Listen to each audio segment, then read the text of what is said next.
duda ako dito kay Castro, kaya ito ni-report ng mga kababayan natin. It's because nagagalit na sila dito kay Castro. Because alam natin na kalaban ito ni Vice President Inday Sara Duterte. At si Vice President Inday Sara Duterte ngayon ay mainit yung kanyang impeachment na issue. At isa dito sa mga bibintangan ng nangyari po ito ay si Castro po. So, hindi ka na dapat magtaka, Castro. Galit lang talaga sa iyo ang tao. Kaya ikaw na suspinde. Narito ang Balitang Pinoy TV.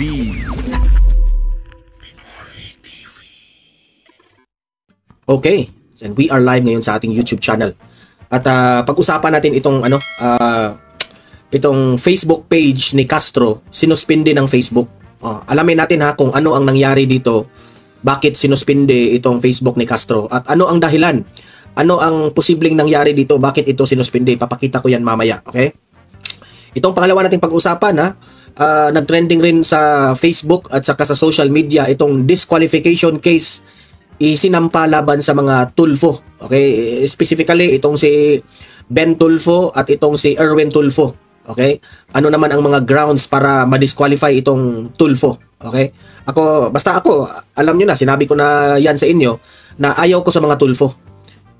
Kasi nayayabangan ako, and at the same time, hindi na po natin kailangan ng Tulfo sa Senado. Meron na si Raffy Tulfo nandiyan na sa Senado, tapos ano pa tayo, di ba? Magdadagdag pa tayo, 3 na silang papasok diyan sa Senado, di ba? Parang hindi na maganda. Ito. Ipapakita ko rin sa inyo ha. Maliit lang ito. Maikli lang ito na video.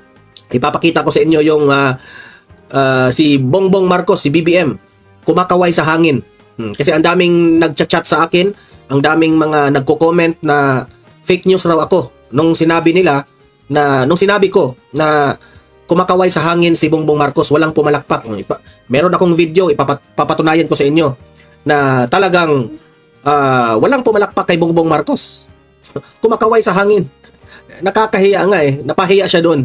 Mamaya papakita ko yan. Bago ang lahat, bago natin ito pag-uusapan, help me po na i-like muna ha, at i-share itong video na ito para guys kakalat ito sa taong bayan. Okay, sabay-sabay nating i-like muna at i-share itong video natin, Facebook at YouTube. 1, 2, 3, go! Okay, like and share para maraming makalam. And also guys, paki-subscribe at paki-follow ito para lagi kayong updated sa mga balita na kagaya nito at ma-notify ang inyong mga cellphones kung meron tayong breaking news. Okay? So, kagaya nito, breaking news ito. So, sabay-sabay nating i-follow, i-subscribe, Facebook at YouTube. Ready? Follow, subscribe. 1, 2, 3, go! Ayan, thank you very much. Okay, so I think we should start. Archidemes Efren Abad watching from Bataan. Ayan. Okay. So, I think we're gonna start now. Unahin muna natin itong balita patungkol kay Franz Castro. Okay? Ano bang nangyari kay Franz Castro? Binalita ngayon na itong Facebook page ni Castro, ito ay, kilala naman natin si Castro, di ba? Ito yung nangunguna para ipa-impeach itong si Vice President Inday Sara. Ngayon, ang kanyang Facebook page ay sinuspindi ng Facebook.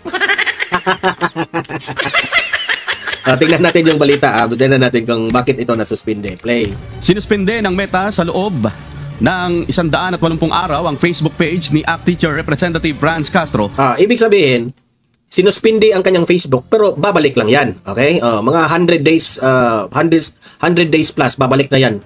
Dahil sa umano'y impersonation sa post ng impersonation. Okay? We suspended your Facebook page, Teacher Franz Castro. Impersonation. Meaning, ako sa pagkakaalam ko dito ha, yung impersonation, yung merong gumagawa na ibang Facebook page na kagaya sa inyo. Pero si Castro yung original, yung tinanggal. Yun ba? Impersonation?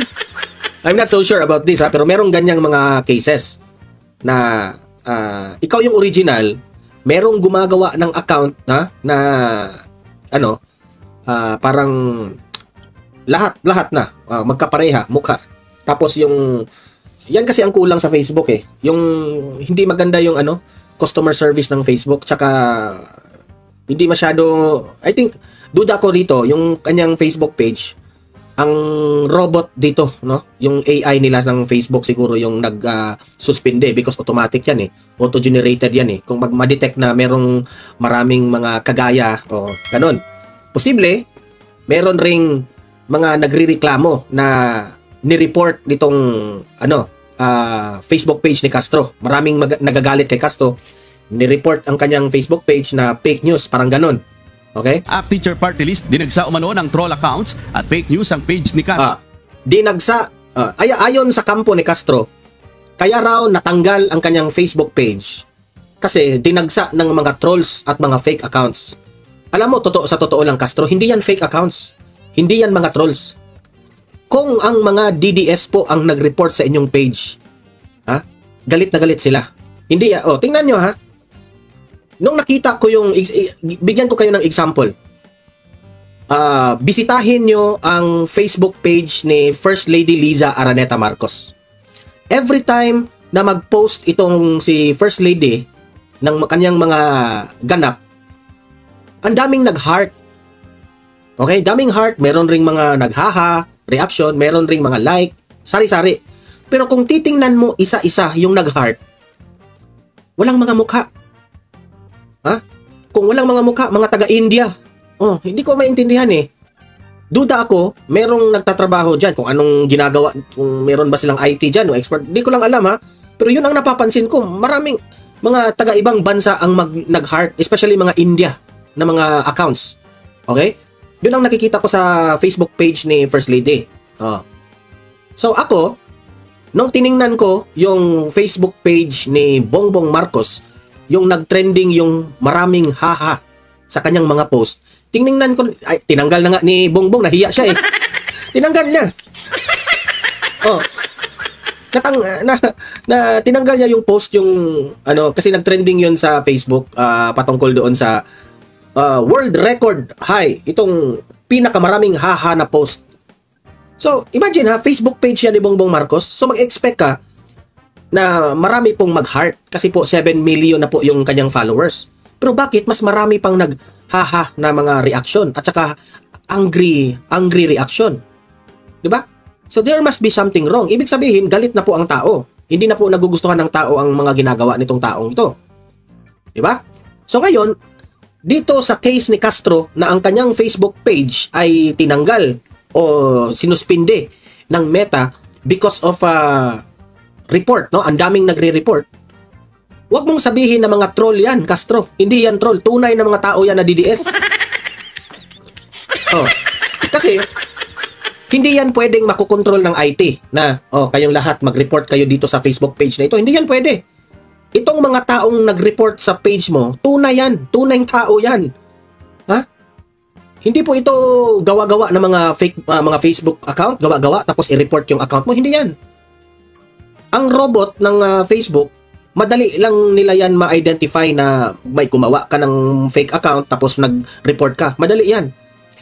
Kinukonsider rin yan ng mga robot ng Facebook, no? Na yung mga nag-report, mga legit yon, mga matagal ng mga account sa Facebook. Duda ako dito kay Castro, kaya ito ni-report ng mga kababayan natin. It's because nagagalit na sila dito kay Castro. Because alam natin na kalaban ito ni Vice President Inday Sara Duterte. At si Vice President Inday Sara Duterte ngayon ay mainit yung kanyang impeachment na issue. At isa dito sa mga bibintangan ng nangyari po ito ay si Castro po. So, hindi ka na dapat magtaka, Castro. Galit lang talaga sa iyo ang tao. Kaya ikaw na suspinde. Diba? Ako, sa totoo lang, Castro, hindi naman ako nag-report sa page mo. Bakit naman kita i-report? That's freedom of expression. Pero, hindi mo talaga makokontrol ang supporter ni VP Sara kung i-report yung page mo, kaya nasuspindi ka. Di ba? Ayaw nila sa'yo. Ito ha, this will serve as a lesson sa lahat ng mga kalaban ng mga Duterte. Baka one of these days pati presidente ng Pilipinas isuspindi ng Facebook. Di ba? Kasi diyan mo talaga makikita kung gaano karami ang mga DDS ngayon. Sa Facebook pa lang, tingnan nyo nag-dominate ang mga DDS ngayon. Oh. Troll accounts ang mga yan. Hindi yan troll accounts. Yung mga, tingnan nyo, kaya nga ininbitahan ko kayo. Bisitahin nyo, bigyan ko kayo ng example. Bisitahin nyo ang Facebook page ni Ma'am Shi. Ni First Lady Ma'am Shi. Tingnan nyo yung mga heart doon. Isa-isahin yung suriin yung mga nag-heart.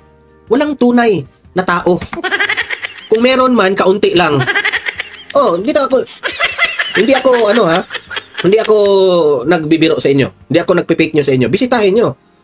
Tapos, ito ngayon, si Bongbong Marcos, imagine, if you will try to analyze sarili mong Facebook page, 7 million followers. Meaning to say, kung meron kang 7 million followers, sobrang dami yan ha. Siyempre, kung anong ipopost mo, gusto nila. Yun ang i-expect mo, di ba? Gusto nila. Pero, because sa ginawa nila kay VP Sara, because of what happened sa Pilipinas ngayon, itong mga ayuda na hindi nagustuhan ng taong bayan, itong mga kasinungalingan na nangyari, mga promises na hindi nangyari, yung 7 million na yan, nakafollow yan kay Bongbong Marcos, pero sa totoo lang, duda ako dyan. 80 to 90% dyan, ayaw na kay Bongbong Marcos. Ayaw na sa kanya. Imagine that one ha. Reaction. Nag-post siya. Meron pong 70,000 reactions. 70,000. Ang 68,000 yan, reaction. Hindi naman tayo nagbibiro dito kasi kumakalat yan. Try ito. Ito visit nyo ang Facebook page ni Bongbong Marcos. Kayong mga loyalista dyan. Bisitahin nyo. Punta kayo doon, mga loyalista. Mag-heart kayo doon para makatulong kayo kahit kaunti lang. So, kagaya rin yan dito kay Castro. Bakit natanggal ang kanyang Facebook page? Alam na. Daming galit sa'yo. Yan lang ang conclusion ko dyan. Kaya hinala ng grupo, sinadya ang suspensyon para mapatahimik ang grupong nagsusulong ng impeachment laban sa vice-presidente. Kasi ayaw ng taong bayan ma-impeach si VP Sara. Ganun lang kadali. Wala tayong magpaisikot-sikot pa. Dahil dito, nagpahayag ng pagkondena ang grupo sa hakbang ng suspension at nananawagan na ibalik na ang account at itigil ang pagpigil sa malayang pagpapahayag sa pamamagitan ng social media. Hindi ako eksperto dyan sa ilang days pa ba mabalik yan o kung paano yan mabalik agad kung sasabihin nila nagkamali lang ang Facebook na nasuspende yung Facebook page ni Castro, hindi ko lang alam. Pero ang sa akin lang, duda ko niyan, maraming nagagalit dito So, sa ginagawa mo kay VP Sara Castro, deserve. Deserve. Ano pa bang sasabihin mo? Deserve yung pagkatanggal ng Facebook page mo. Ito na nga mga kabalita. Ano na ang masasabi nyo patungkol sa balitang ito? Please comment down below mga kabalita. Pag-usapan natin yan sa comment section. At kung di ka pa nakasubscribe sa ating channel, baka naman